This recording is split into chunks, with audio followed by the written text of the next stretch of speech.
चंदा दे 1 रुपया दे दो 10 रुपया दे भाई दे चंदा दे पेशावर यूनिवर्सिटी को माली बहरान से निकलने के लिए चंदा दे मसला नॉन टीचिंग स्टाफ का हो मसला زمانم اماد دی زه د پېښور یونیورسټۍ د شعبې ماحولیات طالب علم یم دا نن چې موږ کم کیمپ لګولی دی دا هم د دغې سلسلې کړی ده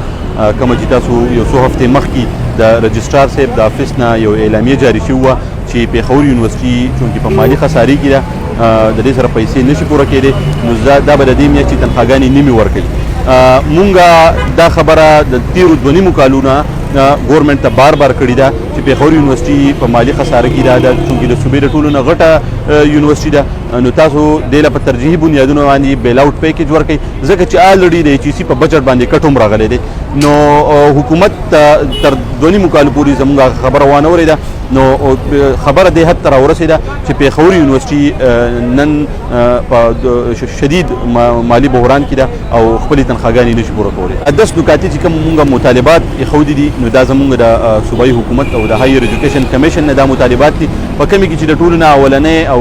غټ پوینټ دا دی چې پېښور یونیورسټۍ ته د فلفور 1 ارب روپۍ بیل آوټ پیکیج ورکړی شي ځکه چې پېښور یونیورسټۍ په دې وخت کې د 1 ارب او 20 کروڑ روپو د مالي ستونزو مخه کوي او تنخواګانې نشي پوره کولی چې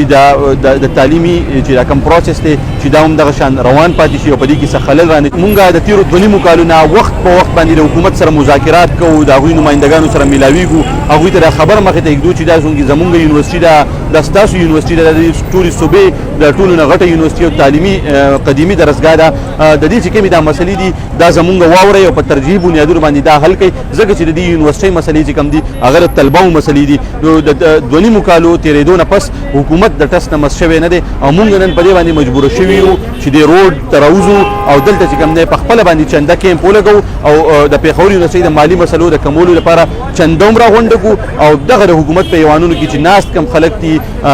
او دغه حکمرانان چې کوم دي هغوی ته د خپل اواز ورسو که ستاسو نه نه کېږي تاسو چې به کومې دعوې کولې کومې وعدې کولې د تعلیمي ایمرجنسۍ د اقتدار کې د راتلو نه مخکې نو که ستاسو نه نه کېږي او یا ستاسو نه پوره نه شوه نو مونږ به راځو په روډونو باندې به کینو او دغه شان چنده کیمپونه به لګو او دا کمیانې به مونږ دا چې یو احتجاج هم دی یو درخواست هم دی او یو جرګه هم ده مونږ د جرګې په شکل کې ناست یو خو بیا هم که د دې باوجود حکومت په حرکت کې ناراضي نو دا کیمپونه به مونږ وړو دا به د دوی په صوبایي اسمبلیانو کې لګو دا به د دوی په ایوانونو کې لګو دا به د صوبې په ټولو غټو جامعاتو کې لګو په ټولو غټو اضلاعو کې به یې لګو او که داسې هم ونه کړه نو بیا به مونږ دوی په دې باندې مجبوره کوي چې مونږ لاړ شو او دوی چې په کوم دوی د خپلو کورونو نه دوی د خپل دفترونو نه راوباسو او بهر دې روډونو ته راولو ځکه چې نن دوی مونږ دې هلته راویستي یو چې د یونیورسټۍ نه یې راوباسلو او بهر په روډ باندې چنده راغونډولو ته کېنولي